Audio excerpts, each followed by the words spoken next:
Dave from New Jersey, it's the SNL Nerds, a show where two comics from New Jersey nerd out about Saturday Night Live. I'm your co-host, John Trumbull. And I'm your co-host, Darren Patterson. Hello, Darren. How you doing? Hello. Yes, we're here in the month of March, the merry month of March now. Yes. In like a lion, out like a lamb, all that jazz. The post 50th anniversary depression is setting in. Yes, so. With this episode, has it ever? Boy, okay, all right. I feel like I should issue a disclaimer, in case we have some people who are trying the podcast for the first time or just recently come to it after hearing some of our coverage of the 50th anniversary specials and stuff. Yes, welcome. Welcome. We're glad we have you here, but yeah, I'm just going to say up front, I'm going to be very negative about this episode because I did not think it was a good episode of SNL, at all.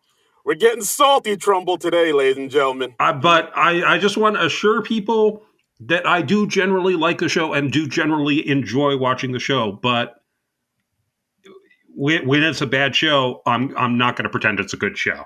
Yeah, so that's right. We didn't come here to make friends. Look, when the show is good, we will say it's good. When the show has issues, we will call that shit out. We don't want to be all. We try to be. We don't want to be all Jimmy Fallon. Oh my God, that was great. That was the best thing ever. Oh my God. Oh my God. Oh my God. Oh my God. No. Oh my God. It sounds like you were climaxing there for a minute.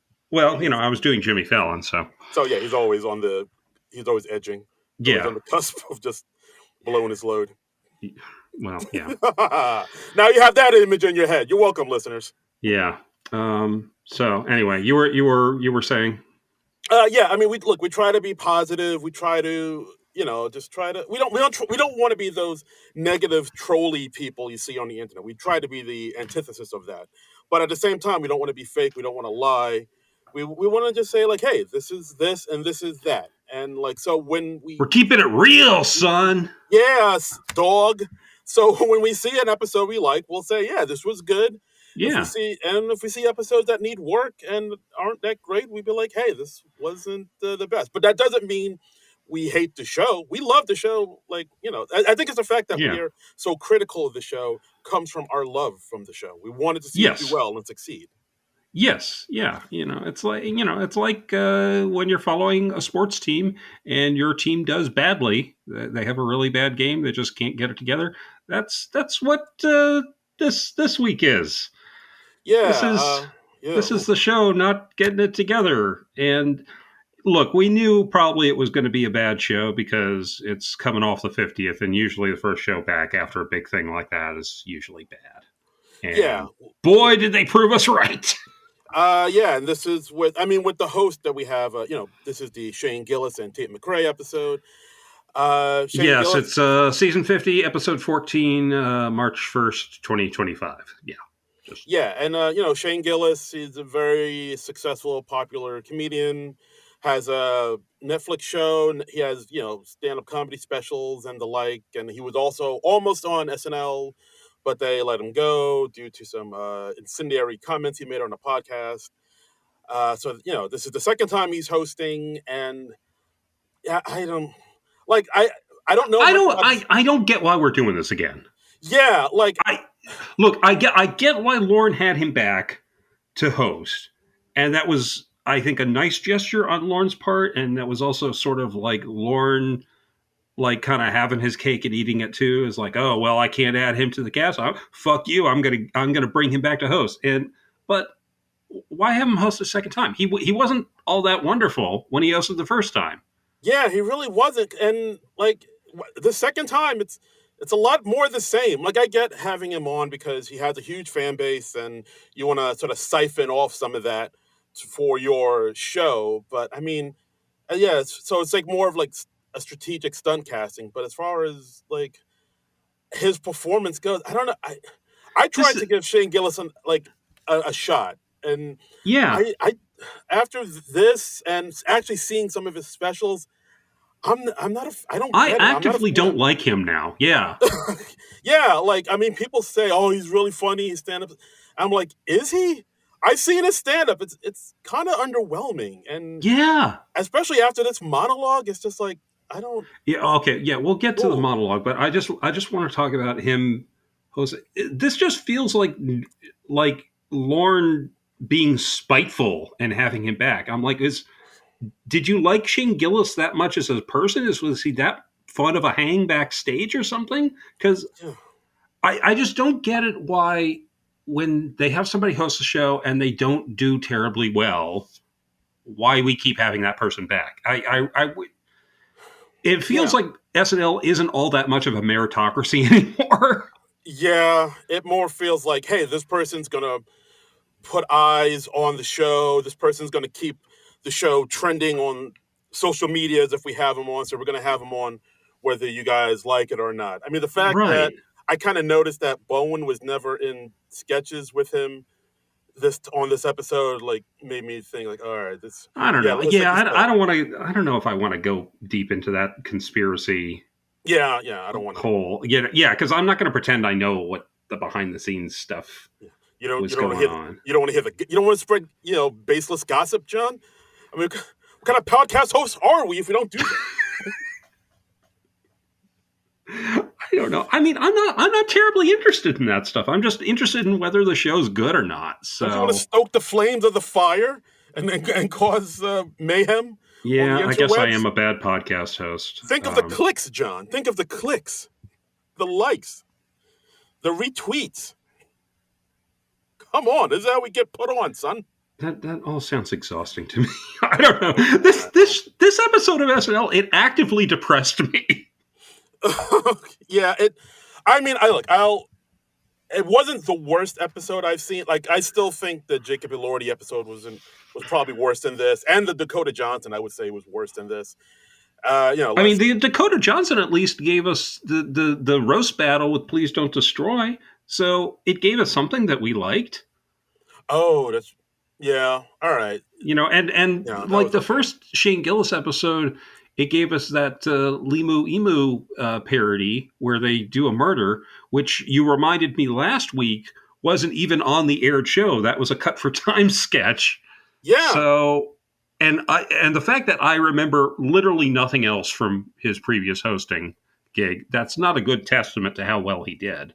yeah. Like him as a sketch performer, he's I don't know. He doesn't have really a lot of. Wow, this is really turning into way saltier than I expected. People, I apologize. He It's like a doesn't New have York a City lot of pretzel. range. Yeah, not a lot of charisma, not a lot of personality. I honestly feel like SNL dodged a bullet by not having to have him as a cast member, you know? Yeah, I mean, maybe it could have been one of those things because, like, when like Leslie Jones and Pete first got on the show, they weren't great in sketches, but they got better in time. So They did maybe both improve. I don't think either one was ever really great. but they got better. So maybe it They was got one of better. those. Maybe it's one of those things where Lauren was like, "Oh, he has something. We just gotta like foster it, and it can get better in time." So maybe this is maybe the Shane we're seeing now is like the early stages of what could have been on us. But yeah, but it's still ain't Yeah, I great. don't need to see his learning curve at sketch comedy play out in real time, though. Like Yeah. get your own sketch show, learn on the job there, and then come back and host SNL after you get good. I don't. Yeah, it's like seeing a band warm up and not being like instead of seeing like the actual live finished performance. Right, Like we don't need right. to see you tune your guitar. I want to Yeah, see the concert. yeah, exactly. It's freaking SNL. Yeah, You yeah, should be operating at a higher level than this. yeah. This, but wow, we haven't even scratched the surface on this episode yet. So we're ready to. I'm kind of putting it off because, like, honestly, I liked nothing in this episode, and there's only so many ways you can say this was bad. There were a few sketches I thought had something there. I will say that, but let's get into it. Okay, all Let's right, dive into this. Let's rip this Band-Aid off. all right, yeah. Cold open. First off, it's called Elon Musk Cold Open, which I thought was weird. Is it really? Yeah, when I looked up the sketch on YouTube, it's called Elon Musk Cold Open, and we just have a cameo from Elon Musk, not the real Elon Musk. It's Mike Myers playing Elon Musk Mm. at the end. I guess because that was the most identifiable element or something. I wonder if But that's actually pissing off our actual president. It's like, why didn't they call it the Trump cold open? I was there too. our actual president, you mean Elon Musk? Oh, Wee. Our actual Oh, unelected president. oh boy. I don't know. Okay, did you first off? Did you watch any of this Trump Zelensky presser at Fuck all? no. That's just Okay, depressing. Like yeah, I knew it was gonna be like something that would upset me and bother me. So I was like, I know it's gonna be straight up basura. So let's not look at that and let's I'll just that's generally where I land on stuff now too. But I was like, oh, maybe I should watch this just to see how much of a train wreck it is. Somebody posted on Blue Sky that, like, my desire to stay informed is at odds with my desire to remain sane, and that's where I am like every freaking day now. So yeah, the, yeah. Like okay, uh so we got James Lawson Johnson as Trump. We got Mikey Day as Zelensky, who just recently visited the White House, and apparently it didn't go well because Trump and JD Vance were hammering at him. Uh, like, you never said thank you.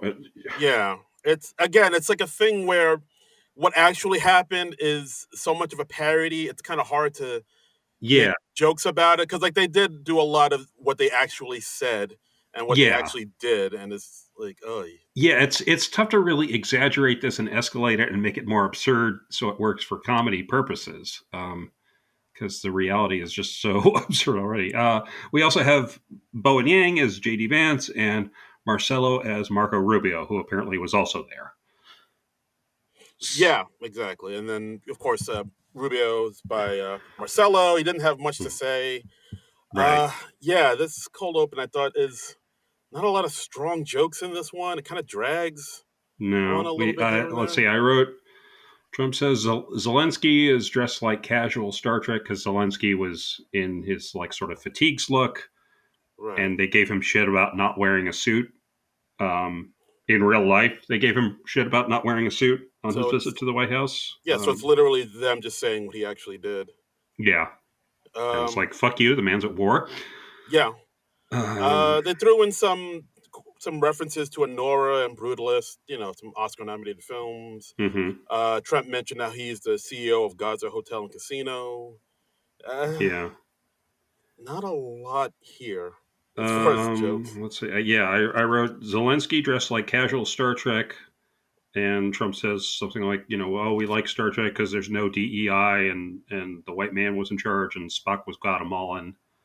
I liked how they put James Austin Johnson's Trump into like this absurdly long tie that was like reaching halfway to the floor.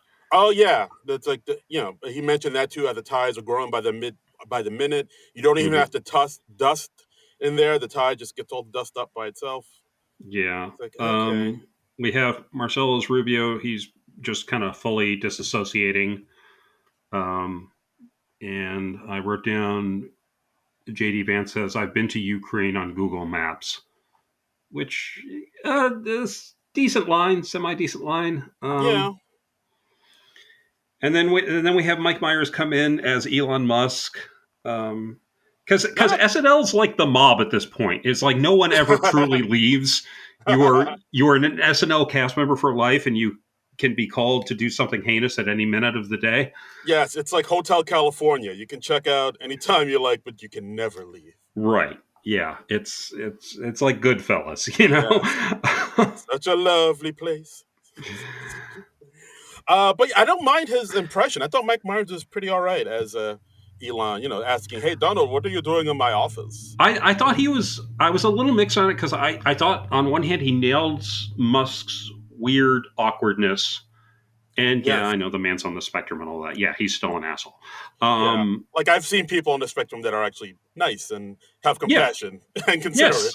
yes, yes, Don't blame his assholeness on like, well, he's on the spectrum. It's like no, people on the spectrum can be decent people or exactly. Yeah. yeah. Um, but I thought the voice was weird. I was like, does Myers think that Musk is British? Because it sounds a lot like his Mick Jagger.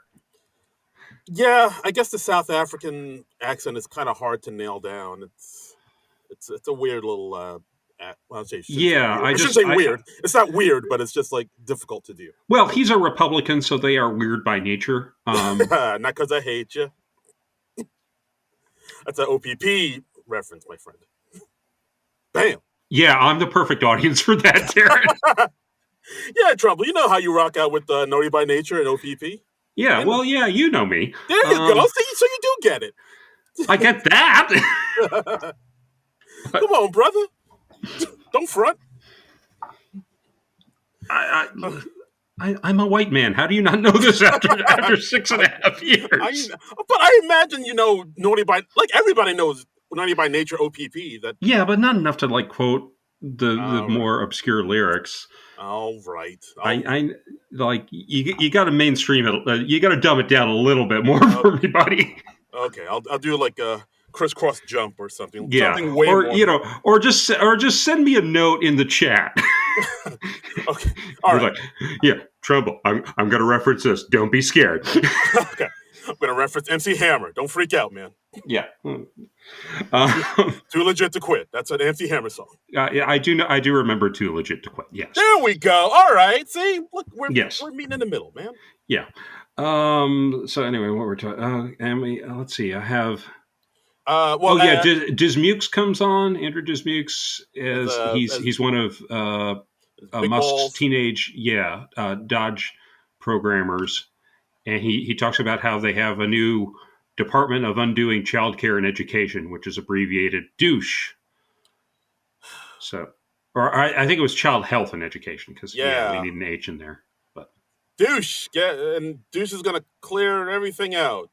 It's gonna clean everything out. Comedy's back. I don't know. Partly it's like it's tough for me to laugh at this because I find it so fucking enraging and horrifying. Yeah, it's well, yeah, that's the thing. It is enraging and it is horrifying, and it's also a pretty weak joke.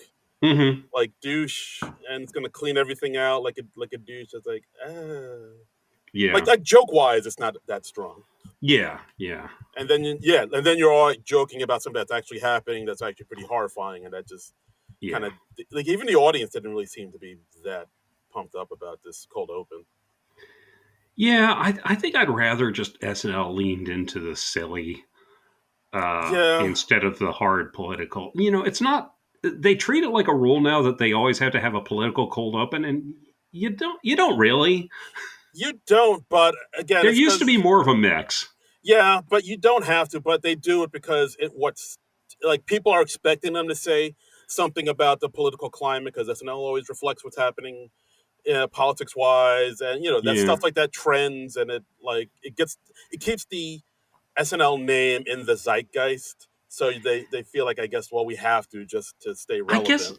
I guess I wish they were doing it in a less literal, maybe more absurd way. Like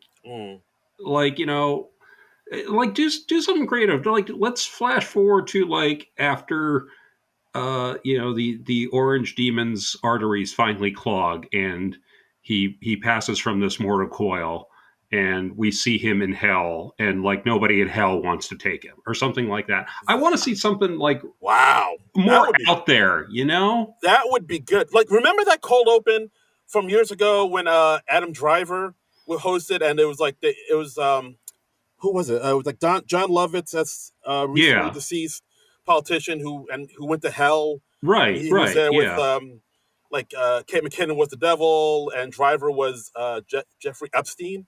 Yeah, that shit had teeth. That was that I'm probably half remembering that sketch, to be perfectly honest. So I remember seeing that co open beginning, oh my god, this is almost like Michael O'Donoghue levels of acerbic, and I love it.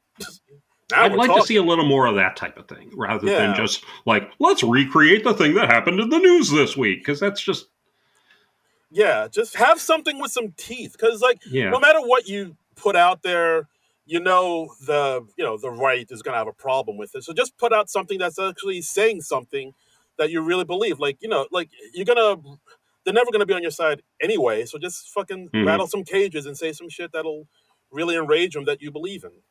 Yeah, I'd like to see that rather than just. I don't know. Rather than just. I have very mixed feelings about SNL's level of political satire at this point. Yeah, I think we kind of maybe took for granted the days where they had some really strong political sketches because they had really political. They had really strong political comedy writers, like like Downey Hmm. and whatnot back in the day. But like, I don't think a lot of the writers on there now. I mean, I don't know if that they're not politically savvy or they have anything deeper to say about what's going on in politics, or maybe they just don't have an angle on it. But yeah, it just seems like the political writing on it isn't nearly as strong as it should be. They need writers that can like specifically write for political like sketch comedy that can like really get Yeah. to the core of the shit. And like Yeah. Yeah. that's I don't know, that's my 2 cents. And I feel like there are ways to address it without just literally doing impressions of everybody. You can, Yeah.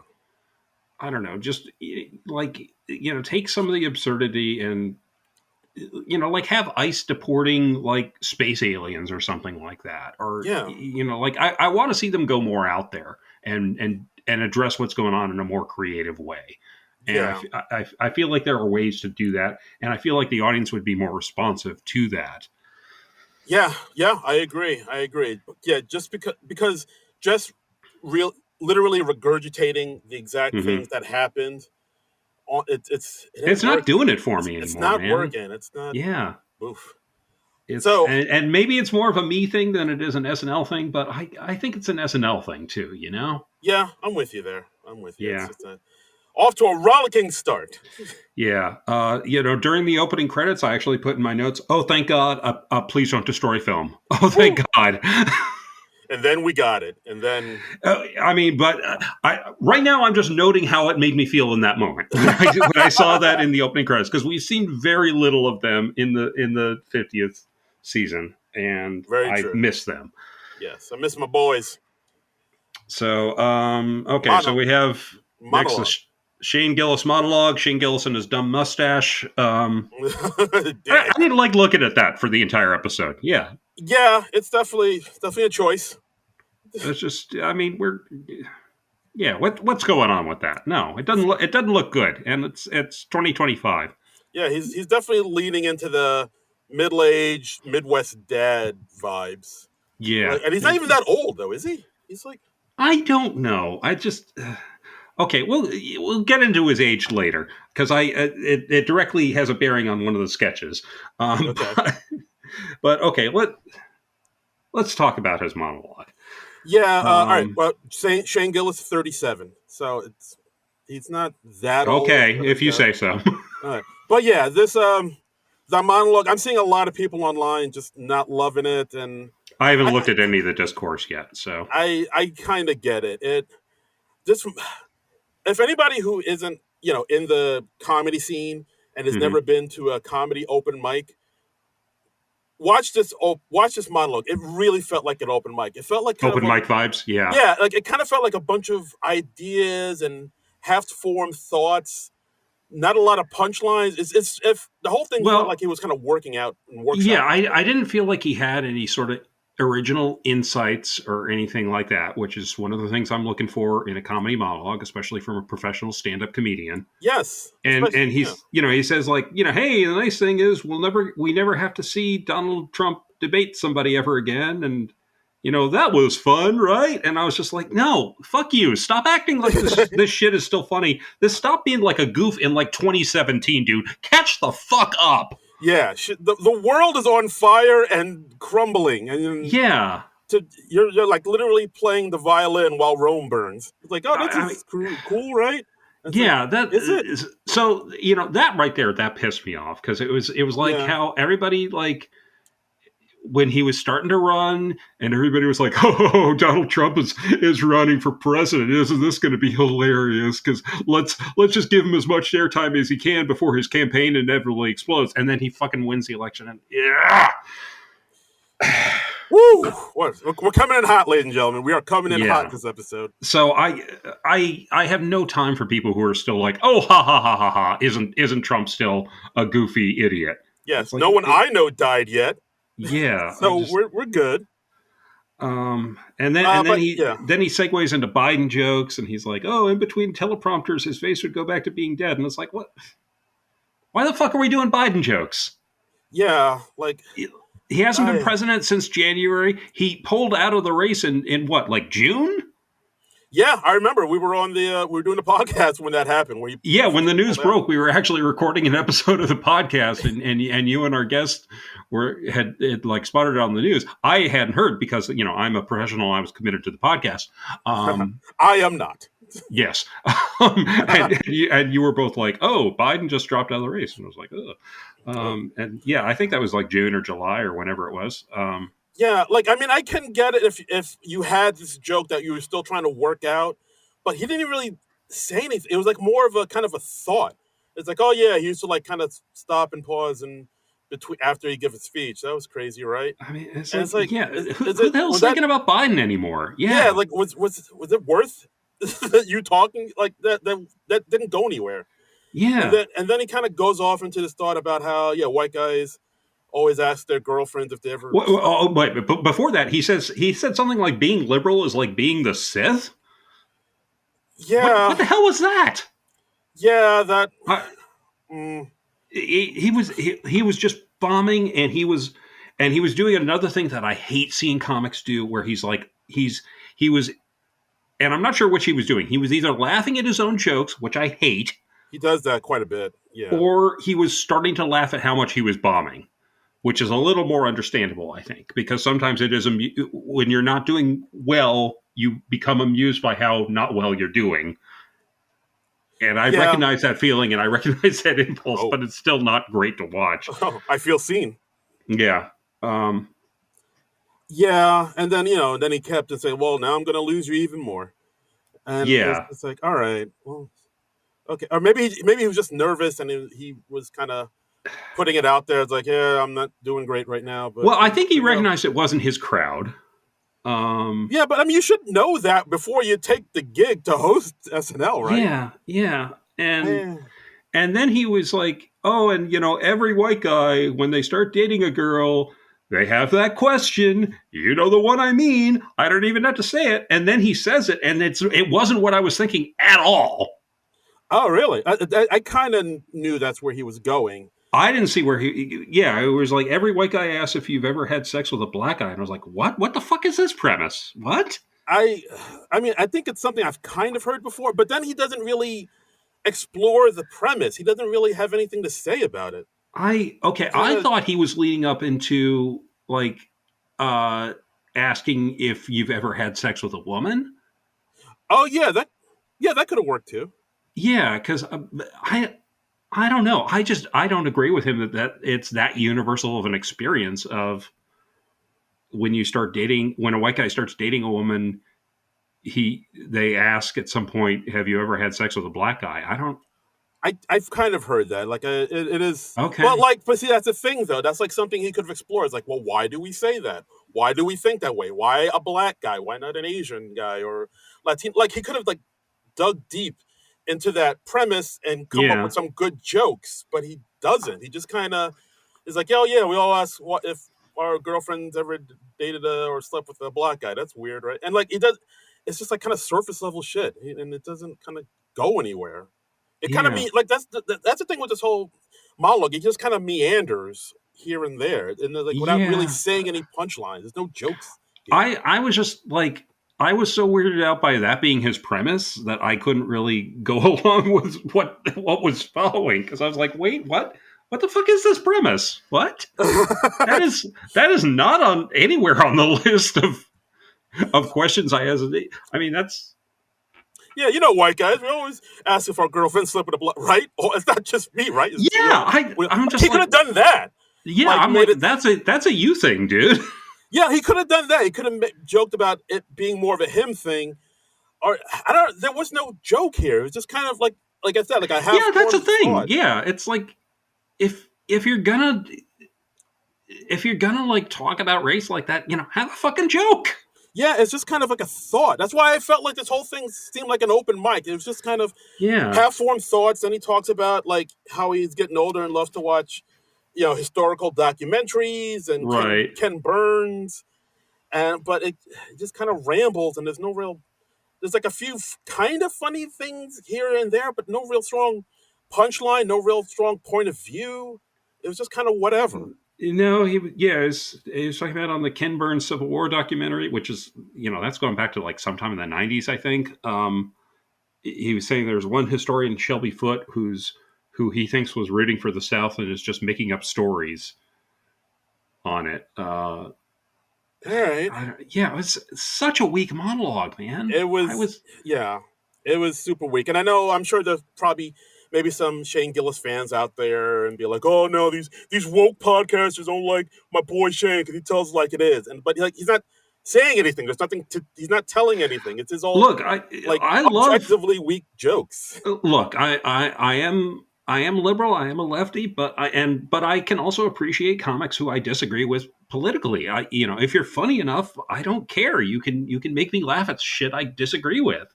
Yeah. But yeah, it's just I thought this was like super weak. This was it was just kind of whatever. I mean, at the very end he brings up he kind of ties it in where he talks about, like you said, like Shelby Foote and how he has these stories about the Southern soldiers writing letters to his loved one. It's like, my dearest Martha, I miss you every day.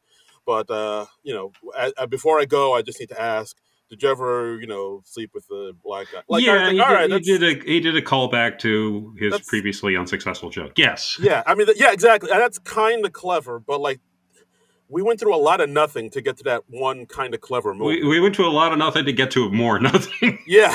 So already I'm like, oof, this might be a rough ride. I'm not feeling good. Did he do the usual host thing of saying, like, we've got a great show, Tate McRae is here? He did. So stick around? Okay. Yes, all right. He did do that. All right. Well, okay, so he outright lied. All right. So much salt. This is going to be like the highway after a snowstorm. Just salt everywhere. Yeah, that's right. Yeah. It's the saltiest of salt. So strap in, people. If you enjoy shit salty like a pretzel. What's a medical condition where you can't have too much salt? Oh, I don't know. I want to say diabetic. That's not it. That's for the sugars. Yeah. I don't know. Sodium. Okay. Never mind then. If I knew the name of that medical condition off the top of my head, I could have made a funny joke about there being too much salt. But I don't know it because I'm dumb. Sorry. So, yeah, I'm sorry. I'm not a doctor, John. I don't know it off the top of my head. I can't. First off, I can't believe this is how I found out that you're not a doctor. I mean, look, I never claimed to be. I just have the white lab coat and charge for exams. Okay, why have you been prescribing me medication for 5 years then? Look, man, we all need a side hustle, all right? Okay. Some people do DoorDash. I sell medications. Okay, all right, fine. All right? Jiminy Crickets, don't knock my hustle, dog. All right, first sketch. Yes. Winery tour.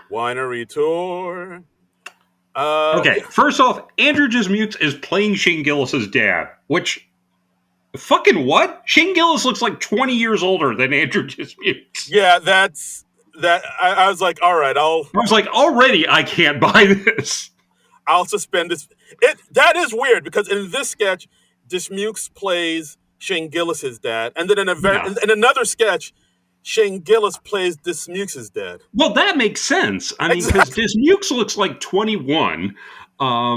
I was like, isn't there an older... And Gillis is one of those guys who's looked middle-aged since he was 17, most likely. Yeah, I was like, why can't J.A.J. play the dad in this sketch? He looks older. Yeah, he can at least read as more middle-aged. Why somebody as boyish as Andrew Dismukes playing Gillis' dad? I don't get it.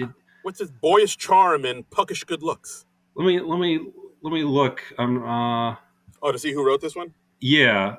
Okay, it was Stephen Castillo and Will Stephen. So it's not even Dismukes was a writer on it. So I don't get why Dismukes was cast as Gillis' dad. That's weird. Yeah. So anyway, so in this sketch, we have Dismukes as the dad, Padilla as the mom. Yeah.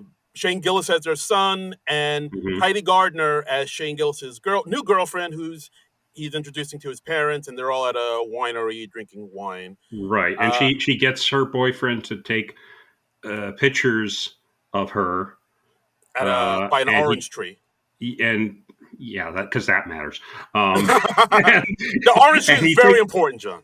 And he takes a million pictures of Heidi, um, and that's the joke: is that she doesn't Yeah, like any of the pictures he takes of her, and she keeps forcing him to take more. And they're all like, "Oh, okay, well, we better get back to the tour." And that's the joke.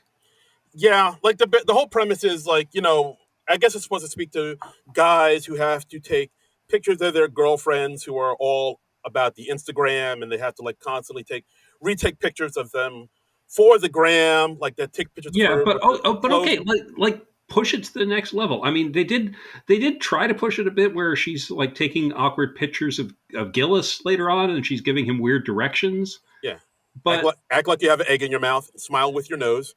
yeah, but they could have done even more. Like, have her bring in bizarre props, or use filters, or do something to push it out of the realm of reality. Yeah, it doesn't really escalate. I mean, No. there's some interesting things like when she gets frustrated with him taking back pictures, and he's like, Hmm. "Well, you're not giving me any direction. I don't know what to do." And he's like, "Well, the direction is be a man, and take a good picture." Uh, Yeah, is that funny? yeah, because It's just a girlfriend berating her boyfriend. Is that yeah, funny? emasculation. It's hilarious. I mean, the only thing I really liked in this sketch was at one point Ashley did like a slow turn to Dismukes Yes, that was like just sort of a what the fuck is this shit. I like that we got a little bit more Ashley Padilla in this episode. I will say Yeah, that. I thought she was good in that moment. She didn't have much to do in the sketch overall, but I thought Yeah, that was a good take. yeah, I think it might be because if you notice, like Chloe Fineman wasn't in this episode because she contracted COVID, possibly. Oh, I hadn't heard that. Holy Yeah, shit. she mentioned that on her Instagram where she was out this week because she was sick at home with the COVID. I don't know if she got it from SNL 50 or whatever because like I believe I heard like Martin Short got COVID like Well, shortly apparently the after. 50th anniversary special, it did end up being a big super spreader kind of Oof. event, because like Martin Short got it, and um, somebody Martin Short was like embracing also came down with it, Mm. and some other like super famous. I mean, they had that joke in the weekend update segment on the 50th, saying like, so of course we're having every beloved celebrity over the age of 60 in one small enclosed area, and well, yeah. So Oh maybe some boy. of them should have masked up. Yeah. Uh, Uh, it was a bit of I a hadn't slippery heard that slope. about Chloe though. I hope she has a swift recovery. I hope so too. So like I think we did get a little bit more Ashley because she was out sick. Oh, also I'm looking it up now. So yeah, Steve Martin confirmed that both Martin Short and Maya Rudolph caught COVID. Maya And Rudolph, that's who I was thinking of. Okay, yeah, got it during the show. So speedy recovery to them both. and to Chloe Fineman, I hadn't heard that Yes. she'd gotten sick. And honestly, cast is so huge, it didn't really register that Chloe had missed the show. Yeah. So Yeah. I mean that's why they're like a big cast now. Just so while one person's out, you pick up your spare. oh, that's Just pick- absolutely, yeah, that's yeah. absolutely it. Yeah, so that you can go off and film a few seasons of Shrill or the Keenan Thompson sitcom. It Mm-hmm. was just called Keenan, right? Yeah. Kanan. Yeah, yeah. So they can go off and film a few seasons of that, and then miss a few episodes of SNL here and there, and then come back and yeah, I don't know. Yeah. But yeah, winery. Yeah, I thought it had a couple of cute moments, but yeah, like there wasn't a lot of escalation. Kind of really didn't go anywhere, and it just kind of ended with them still posing, and you know, Yeah, it was just too life. It was too close to like a real life shallow girlfriend who yeah, So I'm finding the character more annoying than funny. yeah. I mean, put it, act like you have an egg in your mouth and smile with your nose. I was like, all right, that's something, but Yeah, yeah, that's where it should have started, and mm, then take it even further from there. yeah, exactly. As it was, I was just like, this is just an annoying person that I would walk away from if I encountered them in real life. So Yeah, I mean Heidi. I like Heidi. She tried to make it work, but it just ultimately didn't get there. no, no, not at all, not at all. So next up, couple of beers. First Couple of pre-tape. beers, Pre-tape. pre-tape, fake commercial for a couple of beers, and Shane Gillis is saying anxiety and depression were ruining me, and I was having a tough time getting through my life until I got a couple of beers, and they've got like a big one of those long beer cans, and they paint it to look like a prescription bottle. Yes, one of the tall boys. Yeah, um, and I did like how at one point they had the subtitles that said couple of beers could mean 2 or 10 depending on serving size. Yes. And Shane Gillis is just talking about how this gets him through his life, and you eventually realizes that he has a debilitating alcohol problem.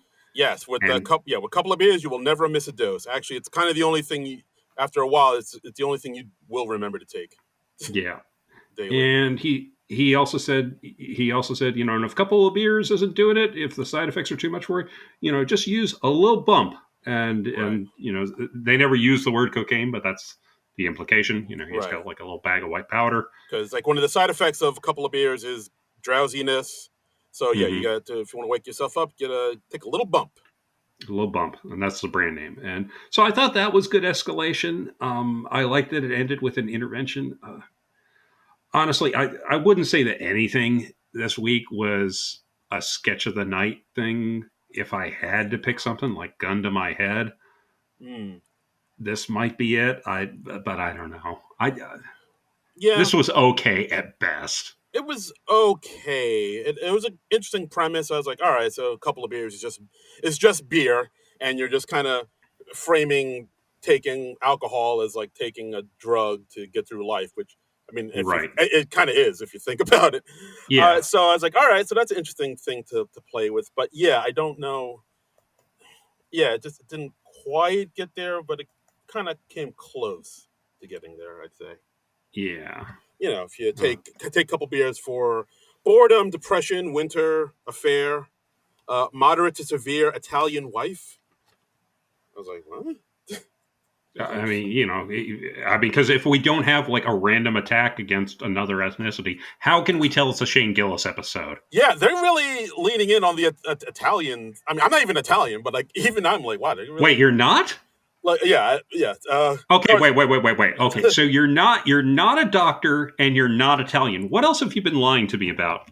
Oh boy, can we talk about this off air, please? Okay, all right, fine. Yes, I'm just a whole lot of lies. Yeah, you really Yeah, are. yeah. So next up, Midday News 2. This is a sequel people were clamoring for. Yeah, and okay, I like the original Midday News. I actually posted it as one of our sketches for Black History Month on the SNL Nerds Blue Sky account. Yeah, I like that one a lot. I rewatched it. It still held up for me. it's great. It was great. This didn't work for me. Yeah, because I mean, the original one was on the Phoebe Waller-Bridge episode. Go back and Right. watch it; it's great.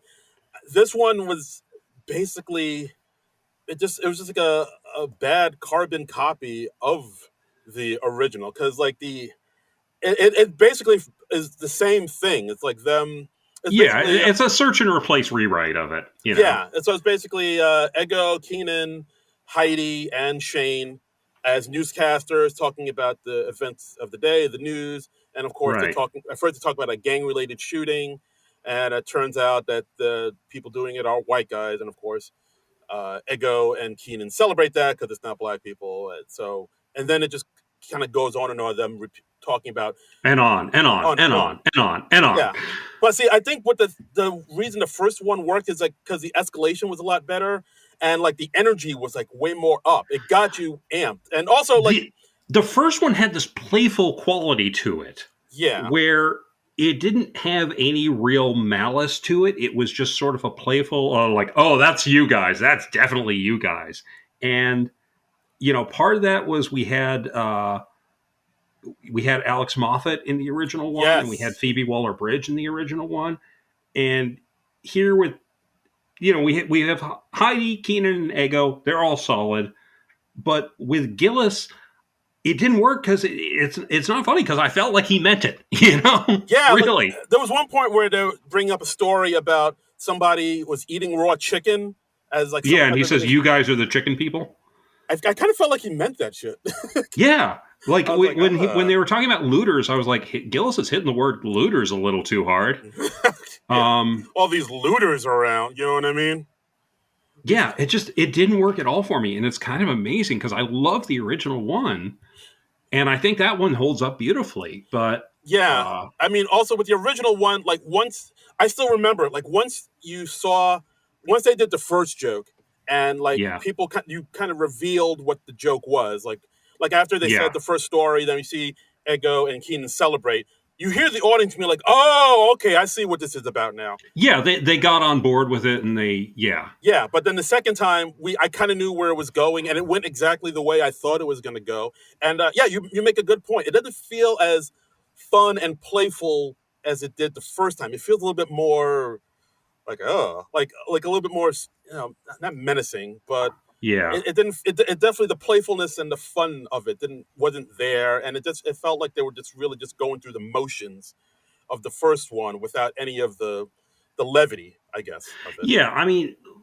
when they do these sort of search and replace reprises of older sketches, yeah, they're not going to work as well because you've taken the element of surprise away. It's like, Mm, if you're a regular watcher of SNL, that is, if you've seen the original sketch, you know the beats of the original, and they're just basically doing that again. So right. it's not really going to surprise you. I also missed Chris Red as the Oh, weatherman.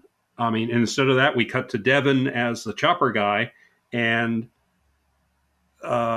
yeah, he just doesn't have the same like energy that Chris Red. I, Like, Chris Red I, was so I damn good. love what Chris Red did in the original, where he was just like, "Oh, don't drag me into this," and then he gets dragged into it, and then he gets really into it too. Yeah, he goes like, "Woo, let's go, y'all, let's go!" Yeah, Like he's at a Knicks game or some shit. Like he really yeah. gets into it, and Devin just didn't really have that. No, Devin didn't play it with the same energy. And and look, Devin can, he should develop his own character and play it the way he wants to play it, but it just didn't work as well. Yeah, but yeah, this sketch was like, oh boy, this is And it's amazing to me how it didn't work at all. Because a lot of times, like when I like the original sketch, I don't mind a reprise or two.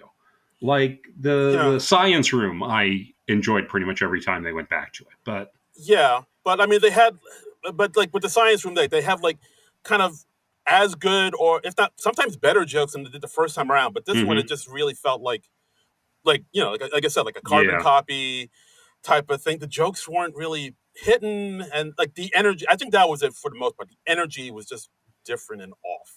the energy wasn't as good. It didn't have the playful quality, and I felt like Gillis was coming from too real of a place, You know what I mean? So Looters, all these looters moving to our neighborhood, yeah, I was like, talking to our women. I can totally imagine you saying that in your stand-up act, dude. Yeah, So this was a nice neighborhood to all the looters moved in. yeah, One of them exactly. tried to talk to my sister. Yeah, like he's saying looters because he can't say the other thing. Hard R.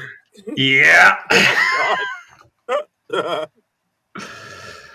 So okay. So, Dad's house. Next we have Dad's house. All right. Can we find a way to say how we didn't like this sketch? Let's find out together. Uh, so this one's like a PBS kids show called Dad's House. And Right. yes, Shane Gillis is the divorced dad who has his kids for the weekend. The kids play. I do like the line where he says, "It's my weekend with the kids, and I couldn't be more excited and sober." That's a Yes, pretty good line. that's a pretty good line. Absolutely. And we Um, have the kids as Sarah Sherman and Dismukes. or Dismukes and Sarah Sherman as the kids. Yeah, what'd I say? Well, you reversed it. I see. To put my thing down, flip it, If there were reversed it. kids like playing Sarah Sherman and Dismukes, you would Ah, say we had the kids as Dismukes and Sherman, but got it. Yes. All right. you Apologies. didn't say that. Oh, okay. All right. All right. I mean, just in the interest of accuracy, I hear you. Just gonna be accurate on this podcast. Absolutely. it's a straw and I'm grasping at it, okay? Oh, that sweet, sweet, beautiful straw. um, Yeah, and so we see the dad talking to the camera, like a kids show, making mhm, breakfast for the kids. Uh, right, breakfast of Vienna sausages and maple syrup.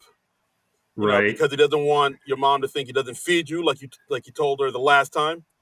Like, oh yeah, you didn't think I'd know about that, did you? And he gets the mail and he has a letter from mommy's attorneys, which brings up the word of the day, alimony, which apparently is always the word of the day. Form of legal stealing.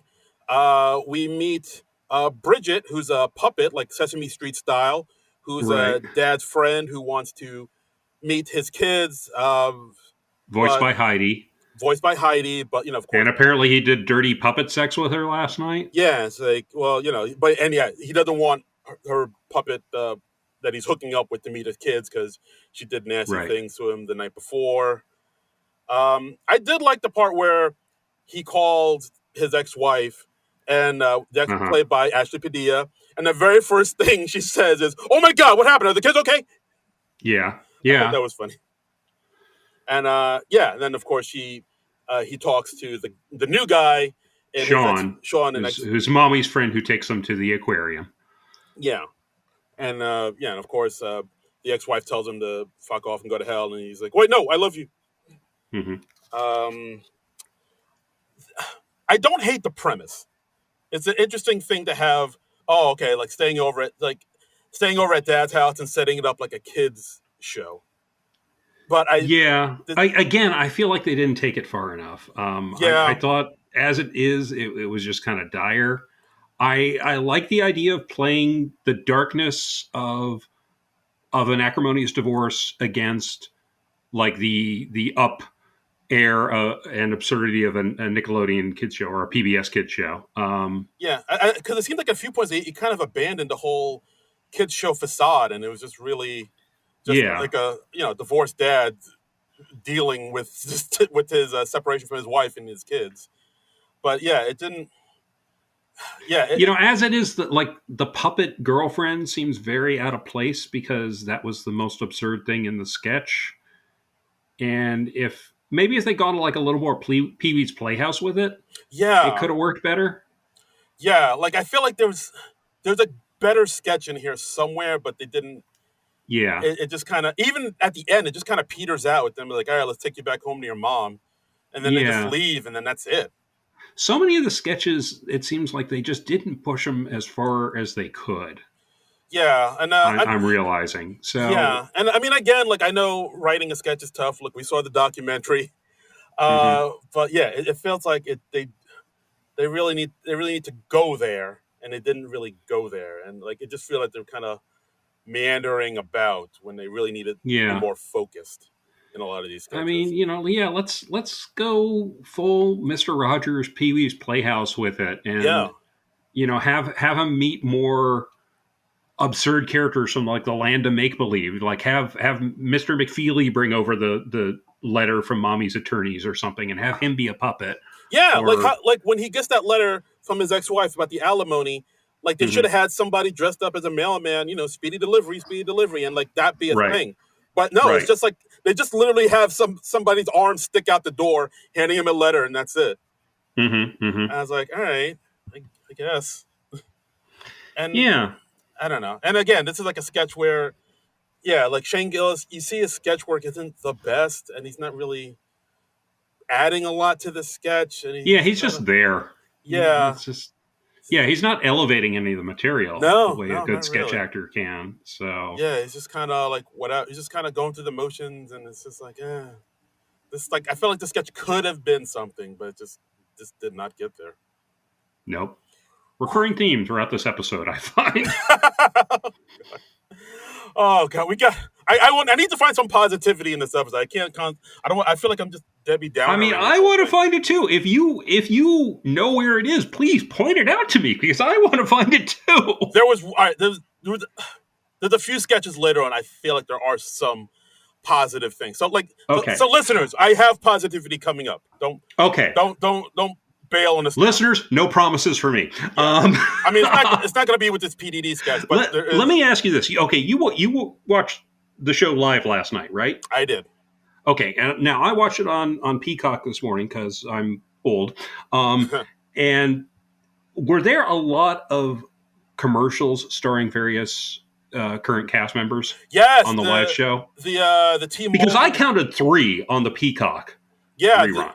There's the T-Mobile ad with Marcello and Keenan that popped. Oh, I didn't get that one. I got Please Don't Destroy in an Allstate commercial. I got an ad for Homes.com with Heidi and what's his name, Eugene Levy's son, Dan Levy. Dan, and then there was a third one. It was later on. The shampoo commercial, Sarah. Yeah, Bowen and Sarah in a dandruff commercial. They repeated that. What the fuck's going on? I guess it's just side hustle, baby. It's the economy. We all need side gigs now. Yeah, because I can notice because like that commercial is on the SNL YouTube page as well. Like a lot, and I've noticed a lot of the I feel T-Mobile. like this has got to be like a formal part of their contracts then.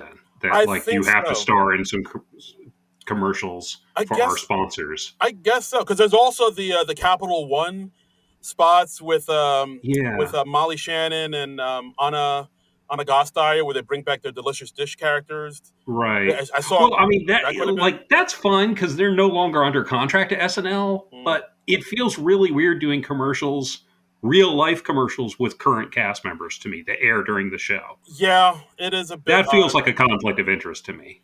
Yeah, it is kind of weird. I watch. I mean, I don't want to say it's like a sellout move, but it's definitely kind of like mm, I'm not wild Well, about it. like I don't want to shit on the actors because Yeah, I don't feel like they have any choice on the matter, but yeah, I feel like that's kind of a shitty thing for the show or the network or the studio or whoever is behind this to do.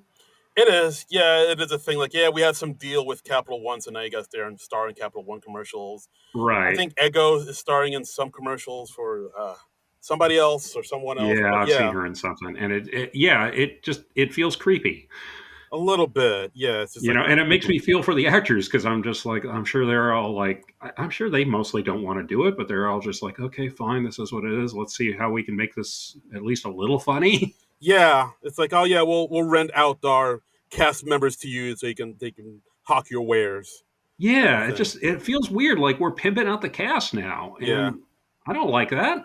yeah. They're supposed to be making fun of this shit, not doing this shit. It became it became part of the system now, man. Used to I be know. it's part of the machine, baby. I mean, Yeah, this super salty. yeah. PDD, the sound pre-tape. Okay. Um. Yeah. Well, you know, it's please don't destroy sketch. Yeah. So yeah, and this one, when yeah, I think when we first saw yeah, PDD was gonna come back, we are like, hooray, PDD! But then we see Hooray! And then we saw this, and we were like, oh no, not so much. We rescind our previous hoorays. right because it's not the boys in their office, cracking wise and doing goofy goof offs. Yeah. It's not the sort of rapid fire thing we expect from Please Don't Destroy. This honestly felt like Please Don't Destroy got a lot of network notes, you know? Yeah, it's like, hey, you should do something about our other show, The Voice, Like Synergy, guys, we can't have all your bits be like just you in your offices on SNL writing night, okay? Okay? Network Synergy. Yeah. Yeah, so like it's them doing a send up of The Voice, but they call it The Sound. Right. We have Although one of them accidentally says the voice at one point, and they're like, no, it's a sound. yeah, so it's like all right, and Uh, so we have Higgins as Mikey Fiesta, who's oh, like you wrote down the character names? Good Lord. I thought the character names were funny. Okay, okay. Yeah, please read them. All right. So we have what's it Higgins as Mikey Fiesta. He's like the pop guy.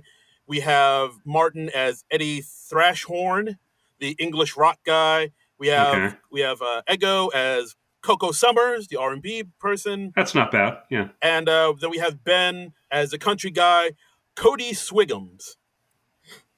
Okay. I Funny just name. was like, it's please don't destroy an ego. So Yeah, exactly. And you went further than I did. that's as far as I went because Yeah. yeah, and like if you haven't seen The Voice, the whole catch is like the judges have their back turned to the person performing, so they only hear Right. their voice. You can't base anything off of a look. Right. That's And then if they're intrigued by what they hear and they want them on their team, they turn their chairs around right. and then they like bid for the people on their teams Yeah, or like something like that. I don't know. I never watched The Voice. I only know the broad strokes of how it works. that's basically it. It's like them saying, "Hey, Yeah. I'm putting together a team of people I want to coach based on your voice. I want you on my team." So Right. but if like two people turn their chairs, then they have to like vie for the person, and the person gets to choose which team they want to be on, who they want to be their Right. coach. Do you watch The Voice at all? I used to years ago just because the Okay. premise seemed interesting and it was kind of Right. all right, but yeah, after Yeah, because it was like NBC trying to do their own version of American Idol.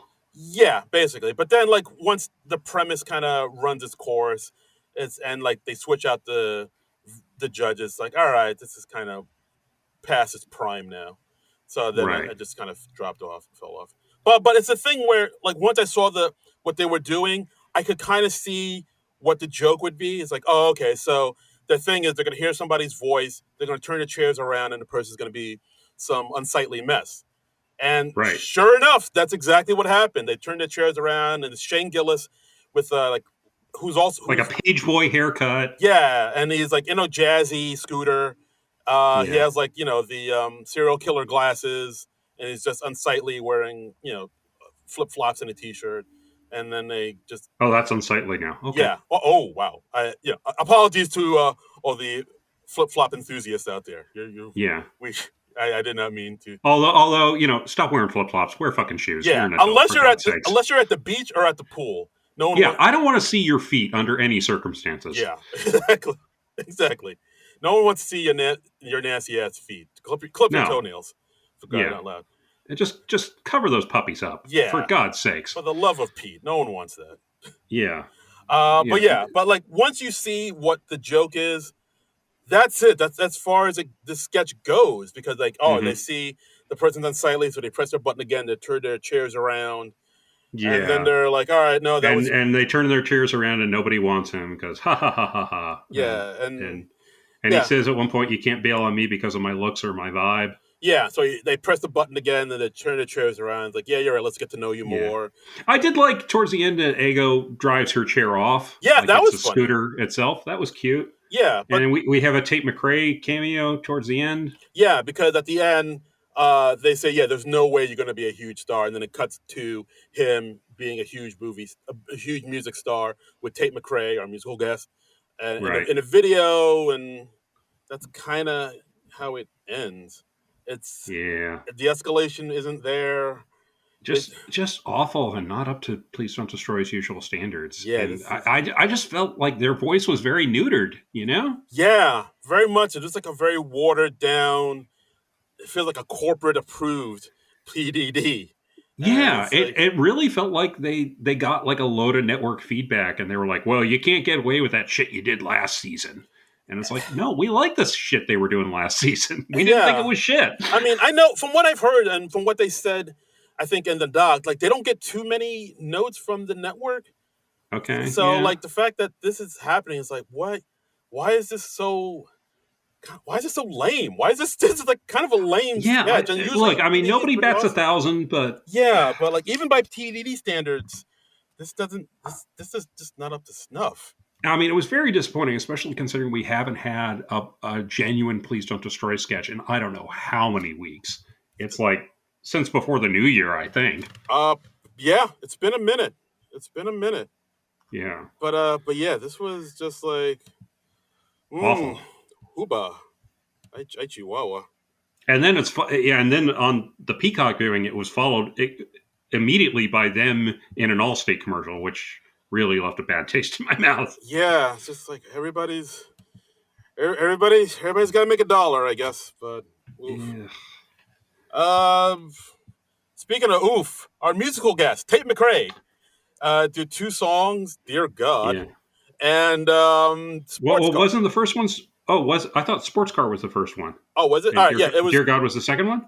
I don't know. Sports Car and Dear God, those were the 2 numbers. It doesn't matter. I didn't take that anymore. She has a big stack of chairs behind, in both of them. When the second number came around, I was like, oh, wow, the chairs are still there. Okay, that's weird. They're part of the motif, man. Don't you get it? We've got her backup dancers like lip syncing to her singing, which is odd. It's a choice. I didn't take any notes on this. It just kind of felt like generic. Okay, here's what I've got. I have stack of chairs, backup dancers lip syncing to her singing. She's an R. Crumb girl in booty shorts. Oh wow! Does lots of splits. Okay. And then I wrote, I hate that Kanye is responsible for every SNL musical guest doing a big production number. Yeah, he kind of set the bar. Now everybody's trying to out Kanye. And I wrote, we're basically just watching her lip sync to Pilates. Because it seemed like more like a workout routine than a musical number to me. And 1, and 2, Answer. You got it. That's Um, lip sync to that's fucking hilarious. It's bravo, well, thank you. sir. Bravo. Thank you. Thank you. But yeah, just I mean, Tate McRae, Canadian pop star. A lot of this sounds like music from the early aughts era of pop, like the Very auto-tuned. Yes. yeah, like the Britney Spears, Christina Aguilera era. Back when Mandy Moore and Jessica Simpson were ruling shit. Yeah, honestly, yeah, it seemed more like her dance moves than about her singing. And I'm pretty sure that second number was just her lip syncing to a pre-recorded auto-tune thing. Yeah. And I'm just like, well, what the hell is the point if the musical guest isn't even singing live? Why are we even having them on this show? I don't know. Yeah, both of these performances left me kind of cold, and it's just like, all right, this is. I was just like, the only reason I'm watching this is for like waiting for an Ashley Simpson train wreck to happen. And that train wreck did not happen. No, that's the real tragedy. Yeah. So yeah, kind of. All right. Yeah. Weekend update. I mean, Weekend update. Colin Jost, Michael Che, almost Michael done.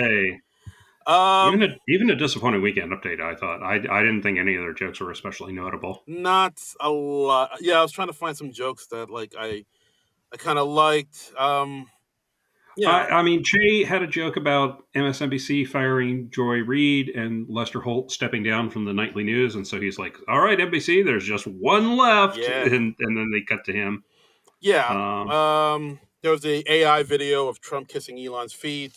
You can tell it's AI, and they're both the same foot. Yeah, it's like literally two left feet because AI fucking sucks. Really does, but they keep ramming it down our throats no matter if we want it or not. They ram it down our throat like Elon's foot down Trump's throat. Yeah. Mm-hmm. They talked about the all black soap opera called Beyond the Gates and how there's a white how these people get beyond the gates. Yeah, the all white crossover. Yeah, but like I thought. I mean, usually the weekend update is like the oasis that I can always rely on to be fairly solid. But even this one was like, no. This whole episode feels like did you guys need another week off after the 50th? Is that it? Is it? Yeah. Did we bring you back to work too soon? Was this? Yeah. Are you guys okay? Do you need more sleep? Yeah. Then we have two death segments. We got Marcelo Hernandez as the movie guy sharing his 2025 Oscar predictions. Okay, good God. Can we please just start giving the weekend update characters fucking names besides the movie guy? Yeah. I am so sick of just like, and now here's character trait. Yeah, call him Julio the movie guy. There, boom. I just did it. Give him a name. I mean, if Bill Hader was doing Stefan these days, he would just be Club Kid. Yeah. I mean, if Rosanna Dana was just doing, she'd be like Lady Who Misunderstands a Lot. Yes. Or Emily Lapello. I'm so sick of that. Emily Lapello. I don't know when this started. Did it start with Girl You Wish You Hadn't Started a Conversation With at the Party? Is that what started it? Or Drunk Uncle? Or I feel like it did. Well, I mean, with that character, you kind of have to name it that just so you understand, the premise of what she's doing. Well, yeah, but for something like the movie guy, you can just call him. No, yeah, I mean, and he's dressed like an usher, so even just call him Bobby the Usher or whatever. Yeah, that's all you got to do. I mean, that would have been fine. That's all you got to do. Yeah, I just it drove me nuts. And it drove me nuts. Yeah, and I mean, this one, it's Marcelo, and he's talking about all the movies coming out in 2025 and how he hasn't seen any of them. Talks about Anora, how he's like, oh. And he's more interested in talking about SpongeBob for some reason. Which he calls Bob. He likes Bob, because he's doing it in his thick Latino accent, which is something he's really leaning into that now. Yeah, because it's like, I know this. What I'm saying isn't that funny, but would it be funnier if I said it in a thick Latino accent? And the answer is no, not really. Yeah, I was just like, yeah, I wrote down, why does every character Marcelo does now have to have the accent turned up to 11? Was Domingo that popular? I guess it was, That and I mean, I don't know. I So feel, are we just trying to make every character he plays into Domingo now? I guess so, but I hope he doesn't. I'm hoping he fucking pulls out of that tailspin and not just lean on that crutch for everything he does, because then he's just gonna be like kind of one dimensional, and it's like, oh yeah, it's Marcelo, it's the Latin guy. Oh, Yeah, that's I all don't he want him to does. just be Latino guy. Yeah, like all he does is Because Latin shit, and it's like, yeah, because I feel like he is more versatile than that, and more, and can do more than that. And I don't want him to see him just reduced to that. yeah, like I mean, And I'm not saying, don't do anything about your heritage or in your accent or whatever like that. I want to see a variety of stuff. I want to see a variety of stuff from everybody on the show. but don't just be that one thing just because it seemed the one thing that works. Because like maybe Yeah, that's and I think people are starting to catch on to that. And I think it's getting diminishing returns. I think people are starting to say like, oh, he's just doing that same shit he does over and over and over again, and it's just kind of stale at this point. And yeah. yeah, and it's like the whole thing with this thing is like with this sketches or this death segment is, yeah, like he hadn't seen any of the sketches, a complete unknown. Any of the movies. Any of the movies, yeah. Like, oh, he's like, oh, Conclave, that movie, that has to be about the Pope, right? I was like, all right, that's Yeah, something. And it's just, I get this sketch really heavily depends on how charming you find Marcelo, really, because like yeah. the jokes here are pretty weak. Where he talks about Bob Bomb, which was about SpongeBob, and And he Popeye. brings up Popeye. Yeah, and Yeah, just the jokes aren't that great, but if you really find him charming and you really think the Latino accent he does is charming, you might get a kick out of this. I mean, I guess he has a whole following now because of the whole Domingo thing, Yeah, which which may be why they have him back on, because they're like, oh, young girls like you and you have a following. We got to put you on more to get more eyes and whatnot. It feels like he has like a whole kind of machine now behind him. We're like really trying to push him to be the next big thing. It feels like he's on that Jimmy Fallon trajectory where, oh, he's young and charismatic and girls like him, so let's get he's him. like the boy band cast member. Yes, Yeah, very much so. It's like, oh, let's get him out there. Let's push him there as much as we can. He's the teen dreamboat. He's he's the teen crush all the girls like. Let's get him out there, even though his material isn't the strongest. by the way, did Michael Longfellow pop up in this episode at all? I don't remember seeing him at all. Oh, um, I don't think so. Yeah, No, no, I don't think he was. yeah. I just realized that. And You were talking about Chloe missing earlier, and yeah, and Longfellow's way funnier. Like, hmm. I mean, Longfellow is much more my speed because he's a deadpan type of guy, and he's got that. I love comics with like low energy because I feel like it's if you can make me laugh hard while doing very very little and being very deadpan, I mean I'm going to love you all the more. Hmm. And I love Longfellow bringing to that because he has an offbeat sort of energy Yeah, and absolutely. But yeah, and this I move. miss that. Yeah, we want to see more of you, Longfellow. We're Longfellow fans out here. Yes, But yeah, this movie guy, I was just like, kind of drags and it just kind of yeah. meanders. I don't want to see them return to this character, or if they do, give him a fucking name. Yes, For God's please. sakes, what are we doing here? What are we doing, people? Like you gave "Please Don't Destroy" names in the sound sketch. You Yeah, can come up with names. We know you can do names. yeah. You must know names. Yes, You know, I mean you're all like intelligent, well educated writers. You can come up with a yes, name. yeah. I mean, just give us a name besides the movie guy. That's just lazy. Yeah, like Esteban Feliciano. That's his name. Boom. See, I just did it just now. Yeah, there you go. Yeah, Esteban Feliciano. That's actually kind of funny. I actually like that. yeah. But yeah, next desk segment, we get Jane Wickline coming out, doing a little bit more of her Casio quirky songs, talking about dating advice. Yep, that's what she did. Yeah, so she comes out She talking. she did a song called "I Choose You." Yeah, like I would lay Which down my life for you on the train tracks. I would right. let a train remain on a collision course with 5 people, and then her song slowly Yeah. devolves into the trolley problem. Yeah, Colin just points out it's basically the trolley problem. Um, Yeah, which I mean that's and it's basically a TikTok video. I mean, yeah. I mean they discovered her on TikTok, so that makes sense. yeah. I Um, look. Maybe I would have been more favorably inclined to this if I'd liked most anything that had preceded this in the show. But I'm at by this point in the show, I'm not giving SNL a lot of slack, and I was just like, yeah, okay, what else you got?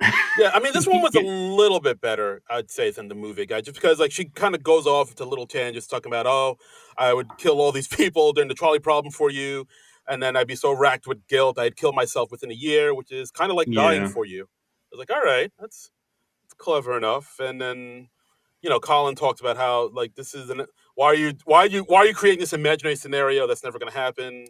Then Jane says, "Oh, what if she lives in San Francisco? That place is riddled with trolleys." I was like, "All right, that's a cute little line."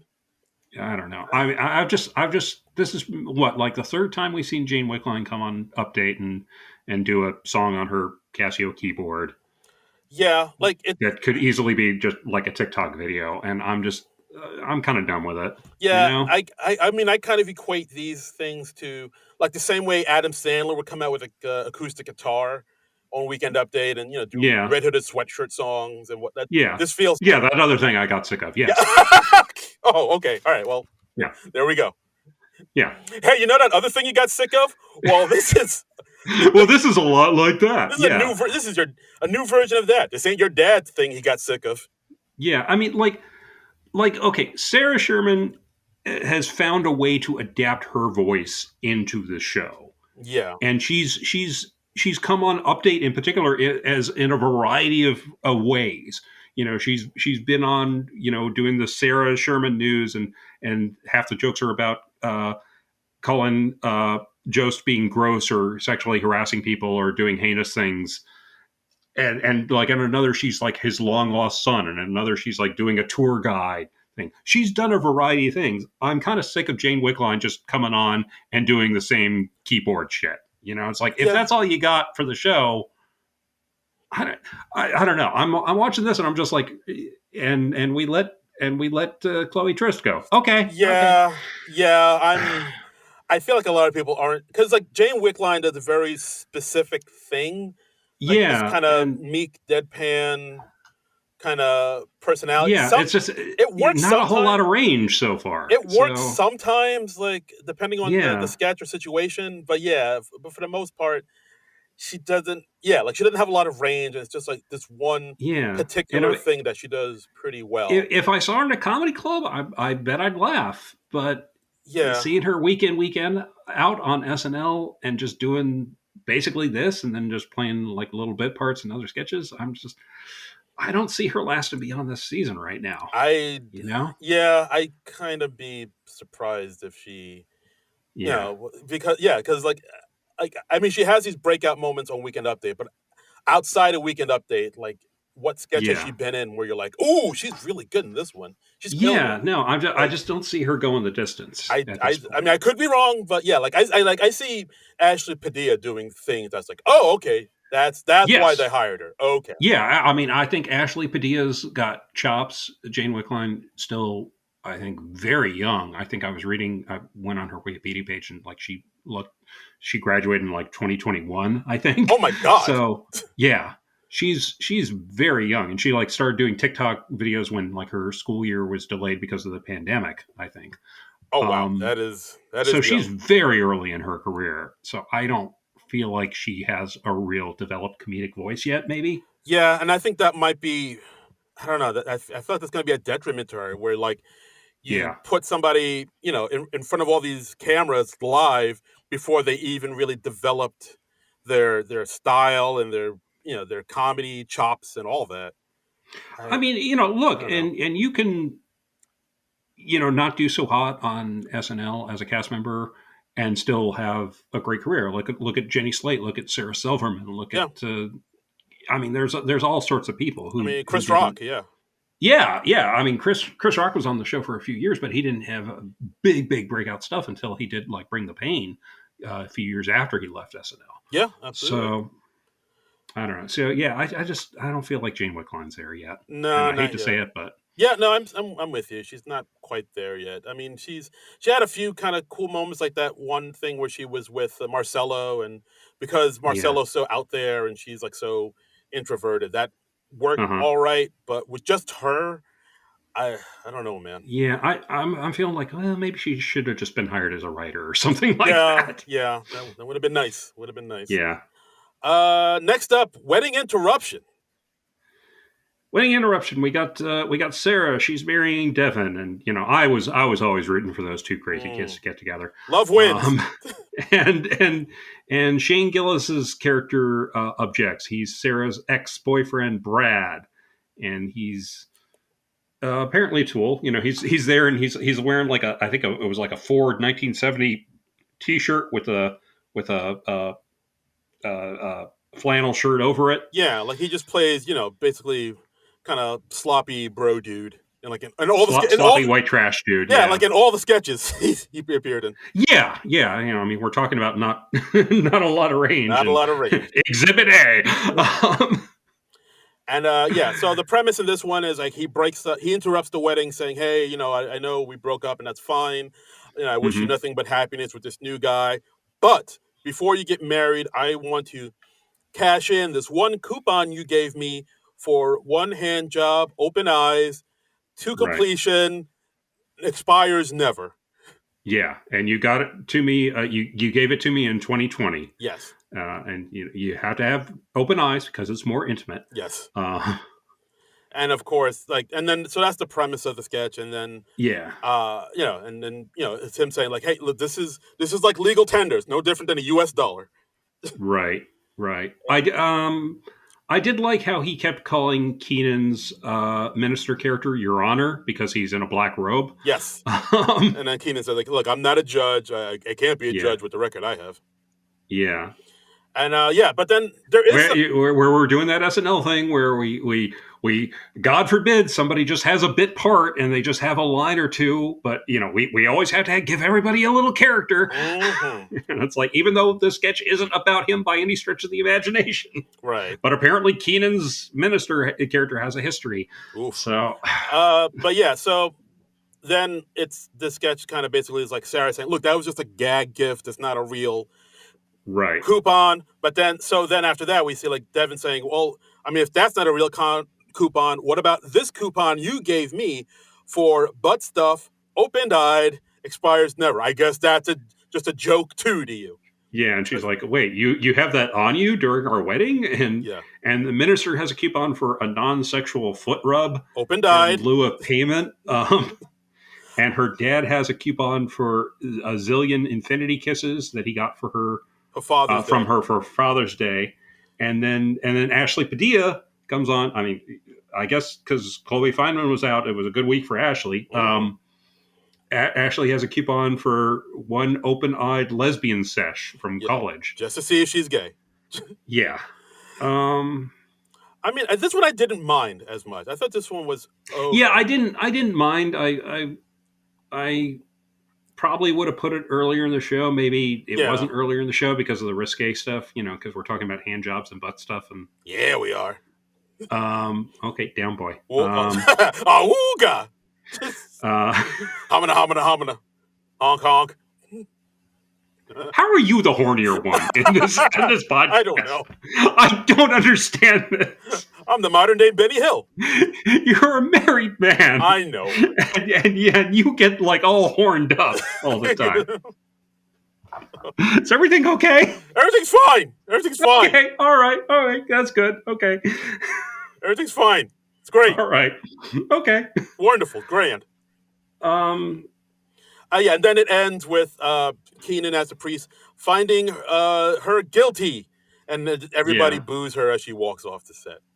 yeah, This one I didn't mind as much. I thought this one had some good stuff. It had some escalation, what I liked. I liked the fact that everybody suddenly turned on the bride because everybody has coupons that she gave yeah. for stuff. It's like, Michael Che was a co-writer on this one, and I can mm, definitely hear his voice in the writing of this. It was absolutely. Michael Che, Shira O'Sullivan, and Pete Schultz.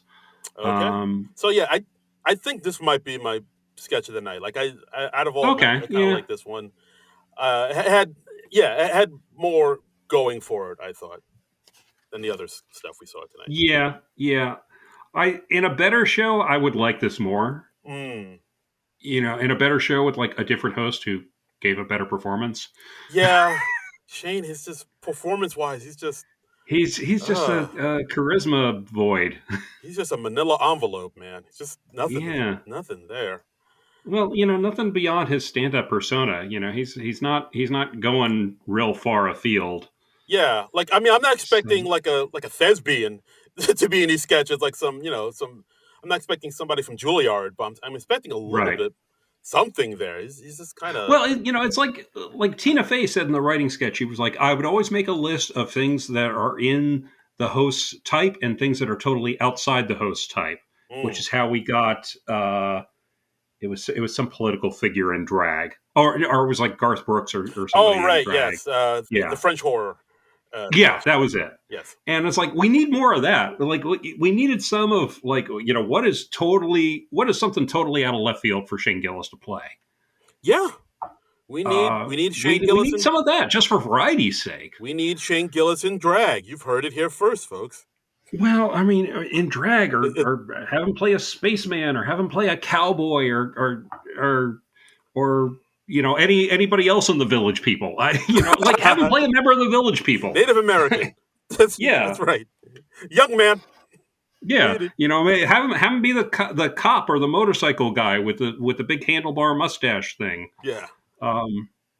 But yeah, have him do something totally out of left field. Play a scientist, or I don't know, something. Yeah, I don't know. Have him play a character who professes liberal beliefs.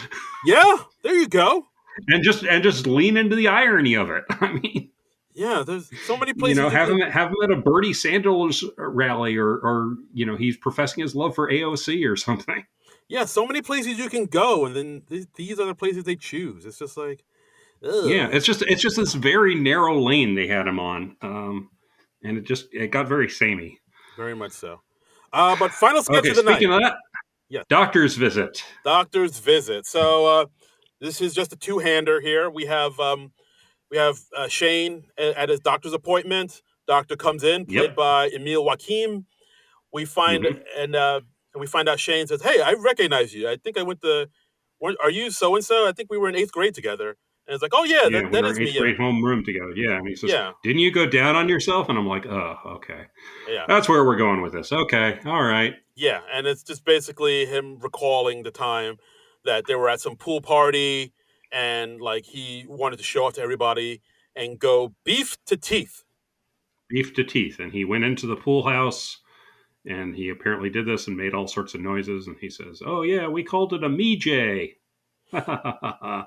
And I mean, and towards the end, Emil has a monologue about how much he misses it because apparently it was something he could do when he was younger and more flexible, and now that he's an adult, he can't. You want me to say I miss it? Is that what you want me to say? Of course I do. Yeah, he played it well. He did.